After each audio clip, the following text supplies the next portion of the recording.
How are you? Doing so good. Hey, Good to so see good you. to meet you. Nice to Natalie. meet you. Good to see you, Clint. Natalie, McKay, how we doing? Good. Good. How's life? It's good. Yeah? Oh yeah, we're having fun, man. How are you guys? Doing really well, Good. thanks. Yeah. Yeah. What's the latest over there? The most recent latest is we've got a really cool summer festival going on. Oh, cool. But the big project, obviously, we want to chat a little bit about today is the new tech center that we've got. Yeah. Yeah. Yeah, that's so cool. We'll do that. Just a little project. Yeah. It's not little at all. How we looking? Ready? I think we're good. Thank you both for joining. Honored to have you here. And you are working on what I think is one of the more meaningful projects happening in the entire state in your tech center. So, McKay, tell us about it. So this is a brand new initiative at Thanksgiving Point, and we're really excited about it. It's a Tech and Science Center for Kids. And this is a center that will help kids of all ages, from all backgrounds, get confidence in themselves and in technology. And this center, we expect, will be just a center for kids through junior high school to come and learn from many of our partners here at Silicon Slopes and up and down the Wasatch Front, and engage in real-life exhibits, real-life coding and AI labs, and engage in the latest tech that we put to use here in Utah in some of Utah's major industries. So where did this idea come from? Like, where did it all spawn? Like, what was the impetus behind building this thing? Well, Thanksgiving Point's mission is to help kids, especially disadvantaged kids, to gain confidence in themselves in STEM. And we have already science centers. We have a Museum of Ancient Life. We have a Museum of Natural Curiosity. We have a high-tech farm for kids. So we already have these types of centers at Thanksgiving Point. But as we assessed the real opportunities and needs of the state, we could see the gap in children who can work in technology.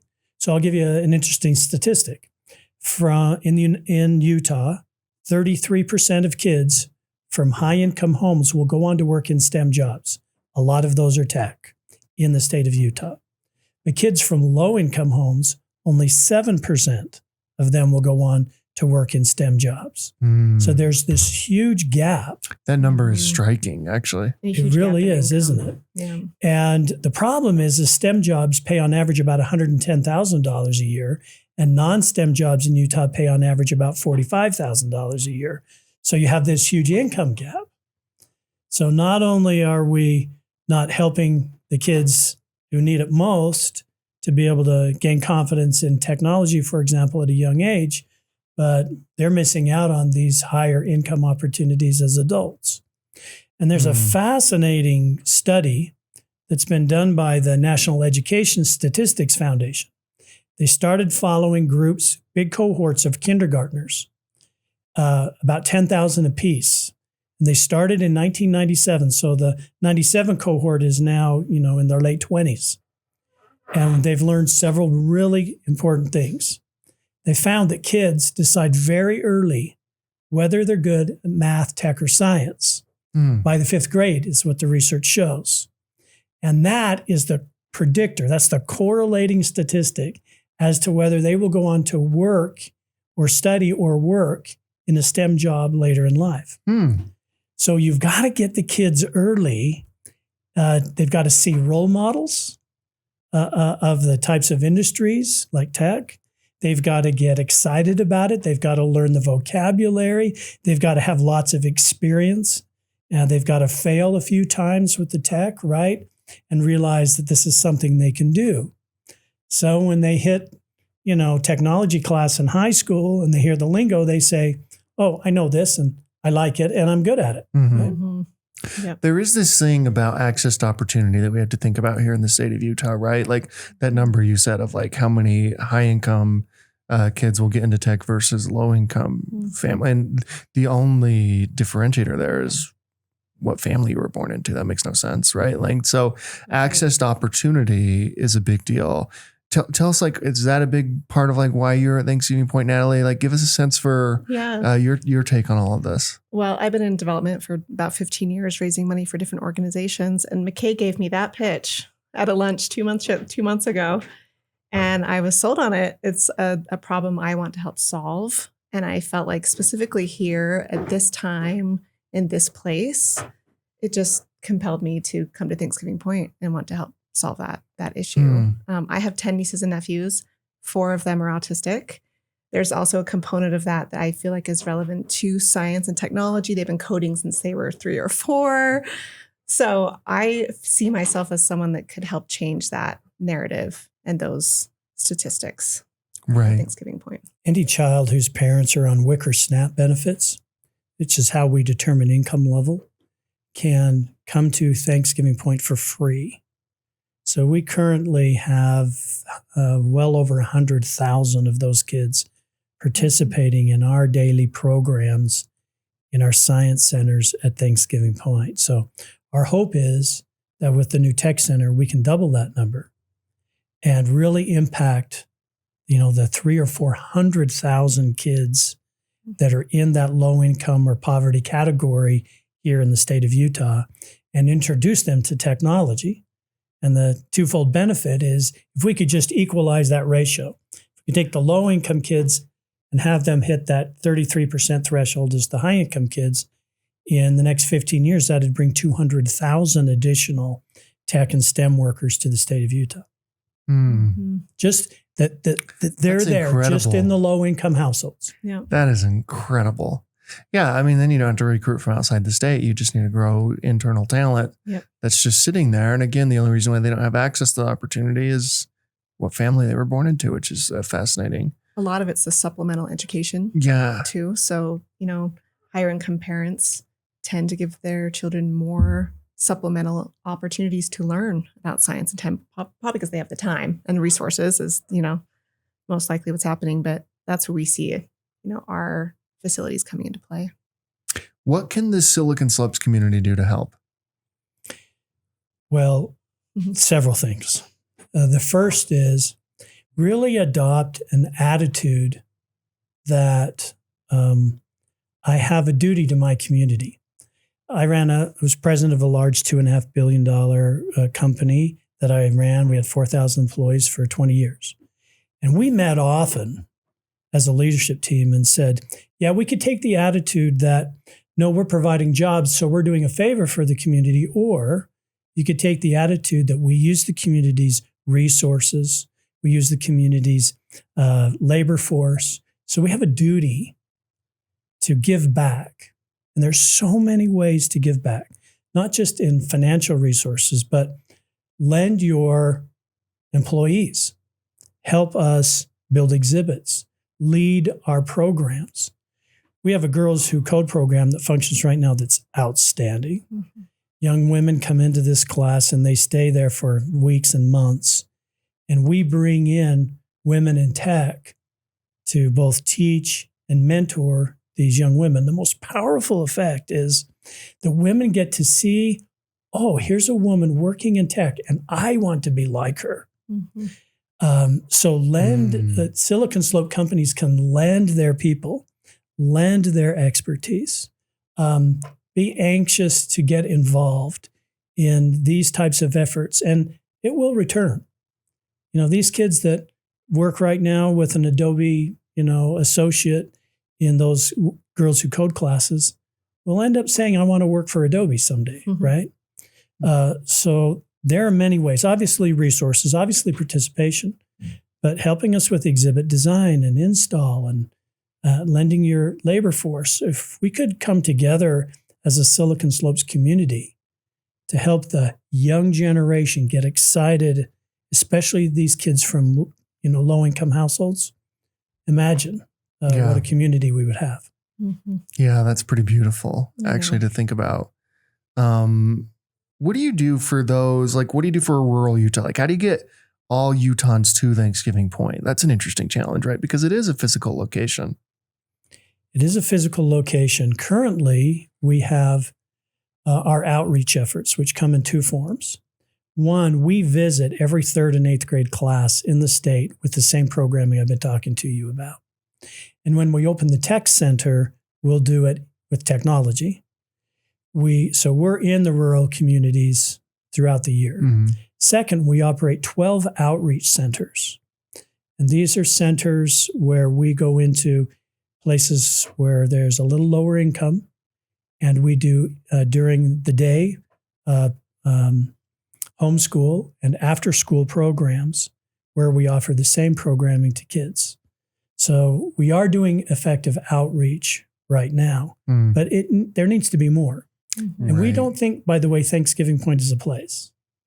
We think Thanksgiving Point is a brand. So is it possible that there are Thanksgiving Point science centers in other locations in Utah in the future? Absolutely. I love that. Can you give people a sense for like the history of Thanksgiving Point, why it's called Thanksgiving Point? This is a great story. You should share it as a CEO, but I'm happy to jump in. Okay, you jump in.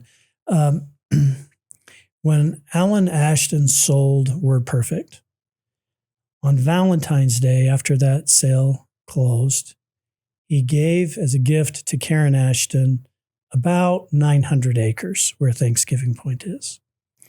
And Karen's desire was to create a place where the community could gather and where families could gather, and that this could be a center for well-being, for learning, and for discovery.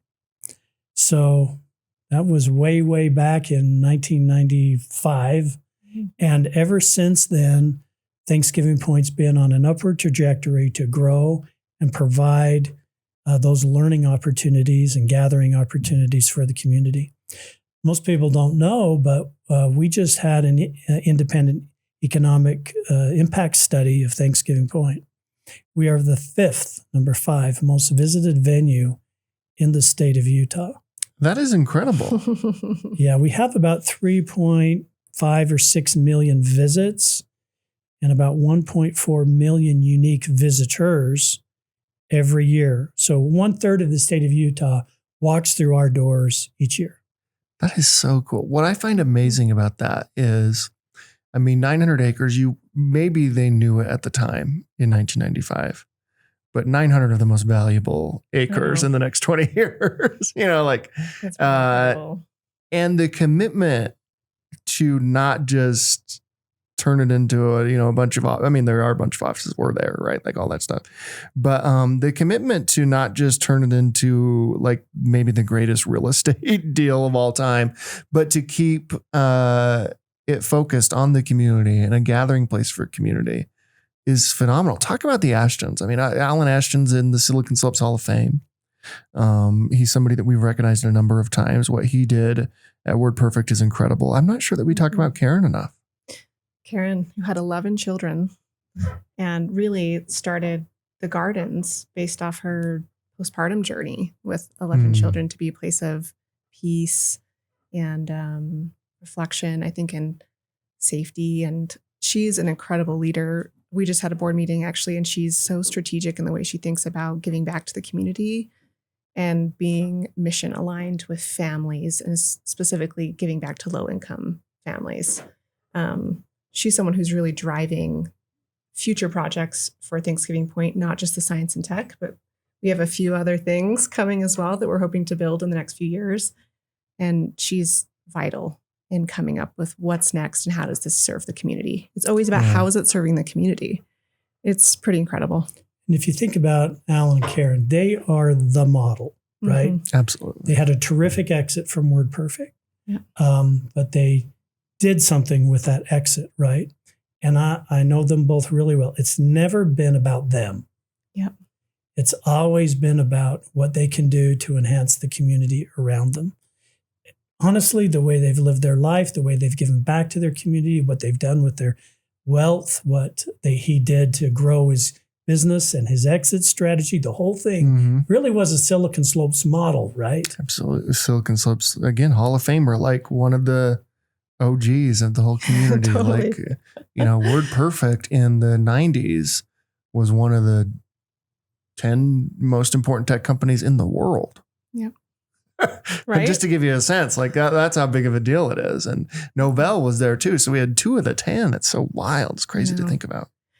This is Thanksgiving Point is a nonprofit 501c3 community-led organization. And the Ashtons insist this is not an Ashton's organization, and we're not. This is a community-led. We have a board of trustees that includes Abby Cox, the First Lady Abby Cox, Scott Anderson, Chairman at Zion's, a whole list of very qualified leaders who are guiding us on this journey. And that's the way the Ashtons are. It's not about them. Mm-hmm. It is about a community-led effort to improve the lives of kids. I love this idea of expanding the Thanksgiving Point community to all of Utah through, initiatives you're already doing, getting in the classrooms and things like that, but also opening up other locations for children and things like that to come in. That is actually remarkable. What is the future of Thanksgiving Point? When you think about like 20 years from now, how will we view it? I mean, I think it's a place where it's never static. It's always growing. I think that's what attracted me to come here, and McKay as well, is you can never stand still. There's an exceptionalism.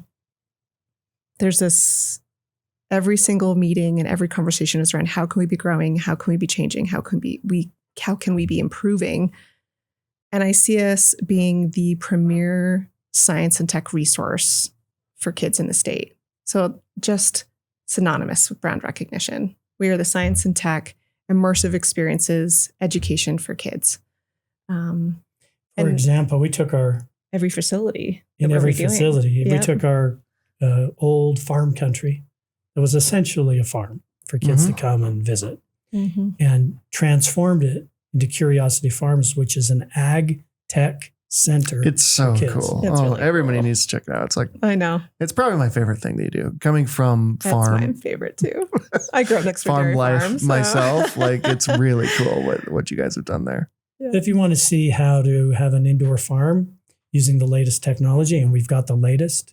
If you want to see how genetics work, if you want to see how farmers use technology in the form of bullocks that they put in their cattle's stomachs to track their health, feed, and everything else, that's on the farm. If you want to see drone pollination, it's at the farm. So we're helping kids get hands-on with the latest tech in the farm, for example. At the tech center, our major focus areas will be what you see here in Utah. How is tech used in aerospace?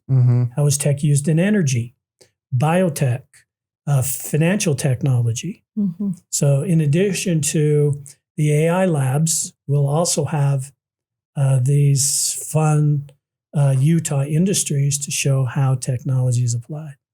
Are you all using AI in any interesting ways currently? I mean, obviously it's still early, but are you using it internally or any part of the experience or anything like that?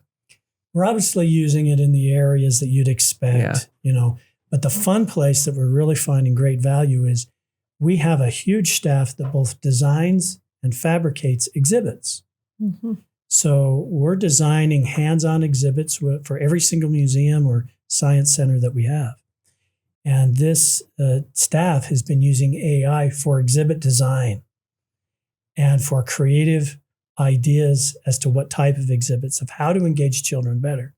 And the amount of time that they're saving in using AI for exhibit design has been remarkable. So it's really helped us in that area in particular. And they can throw it on a VR and see what AI is spitting out and see how a child would view the exhibit based on their height and things like that. So they can also give immediate feedback to what AI is spitting out for, like, we want a dinosaur to walk through a forest and turn and look at you or something. How realistic does this look? It's pretty cool. That's actually really cool. Yeah. Wow. Give me a sense for like what the state of Utah itself can do to help with, in particular, like with your mission of like expanding access to opportunity to all of these children and not just those who, live in wealthy families. We've had some really good state partners. The state themselves helped us significantly with the Curiosity Farms build. And we anticipate will help us with the tech center. There have been a number of partners across the state who have helped us with the establishment of our outreach centers, our outreach programs WGU, for example, gave us their entire first floor of their campus to help us establish an outreach center for helping kids who came from just down the road at Women of the World Refugee Center. And we did homeschool and after-school programs there at WGU, for example, in helping these kids who otherwise wouldn't have a chance, right? We have a number of those key partners across the state. So the state legislature, our county, Lehigh City have all been instrumental in almost everything that we've done. United Way of Utah County, which, by the way, is the best United Way organization in the country. I agree with that. Good old Bill. Bill does an amazing job. I love Bill. I can't even just express how much I love that man. And he, if you're a Silicon Slopes company and looking for a way to participate in your local community, all you have to do is reach out to United Way of Utah County. You will find a million opportunities. And we actually do our programming at both the South Provo location, Payson, and American Fork Centers with United Way. And they're fantastic. That's so cool. What is it about Utah that makes something like this possible, do you think? I think there's a spirit of philanthropy here that's different than other states. I've thought a lot about even, we're not currently receiving ZAP funding, but the fact that happens in Salt Lake County, I think there's just a level of willingness to give back and contribute to things outside of oneself in Utah. I don't know if it's the culture that people are brought up in, but I think that's especially unique when I've talked to other organizations and how they are funded. Yeah. It's unique. And it's contagious. You see some industries in Utah where there's just this high level of participation. And our hopes for Silicon Slopes, there's already some good participation. Our hopes is that will get more and more contagious. That there's just a sense of we want to participate. And I see it happening already. Well, count us in to be super supportive and helpful in whatever way we can. I agree with you. There is, like, the Ashtons really have set an incredible example for every entrepreneur and tech entrepreneur in particular that's come after them to give back to this community, to really, think about how you extend access to opportunity to all, what you all are doing. So thank you so much for what you're doing. Really, thanks for coming in and talking to us about it. And I don't know, what else should we know before we let you go? I think just know that we're not done yet. There's a science and tech, but there's more coming. We've got a couple of other fun projects happening. Yeah. One is called the Sphere of Light. King and Diane Hussein are the lead sponsors on this project. And if you've been to the Roots of Knowledge at UVU, you've seen Tom Holdman's stained glass work. Well, the Sphere of Light will be a 4-story building with 210 panels of his work, telling the story of roots of humanity and cultures and people. And that will be built in the gardens up by the waterfall in the gardens. Yeah, Story of Humanity, I think will be really interesting to see. It's going to be a magnet for visitors coming from out of states. It'll be a place for Olympic visitors to come to Utah County and see. It'll be a great gathering place. We'll do meetings there of all types for cultural and corporate, and other meetings will be held in that facility. It's really going to be a grand building, and we're excited about that project, which will be happening there. That's so cool. That's so cool. And you hold so many community events. That's another thing, is like you got all those, I don't know how many times I've been to the barn for a community event, and everything you do there. Like it's really remarkable. Thank you for what you do for the state of Utah. Really. Well, we're really grateful for the corporate partners that we have out there. We have a great program called the Curiosity Club. And here the corporate partners can donate to us in various whatever levels they would like.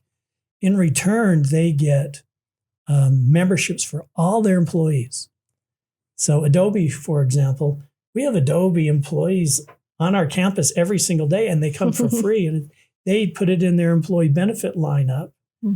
So one, they get the benefit of partnership and giving, but at the same time, they also can offer great benefits to their employees. So we'd love to have every Silicon Slopes company as a Curiosity Club Okay, partner. let's figure out a way to do that. Let's There's figure out a also way to do great that. volunteer opportunities with that too, like, employee engagement and bonding and things like that. But I'll just add too, I want to add a level of gratitude for our members. We have about 40,000. And I know that there's some talk in the community about how expensive memberships can be at Thanksgiving Point. And it all goes to fund these facilities and these museums and redoing them and the access for the 100,000 low income kids. So I think that's just an important piece to get out there is your membership is helping these children. It's part of something much bigger than just a membership. That's right. It's providing this free access. Yeah. And I think that just changes the mindset from a transaction to a gift that you're giving someone. So okay, that's our new goal. Our new goal is to get every Silicon Slopes company as a member of the Curiosity. Have them reach out to me. Perfect. That's the new goal. Here we go. Let's do it. Those watching or listening, and then let's figure out a marketing campaign around that too, because I feel like that's a great program you have. It's awesome. And we're super grateful for all the partners that we have out there. We have many Silicon Slope companies that are partners with us. Thank you. Yeah. For being partners in our effort to help these kids. Well, thank you both seriously for coming in and for telling us about it. And this is just the beginning. Like, let's go take this to the next level. Thank you so much. Thanks so much.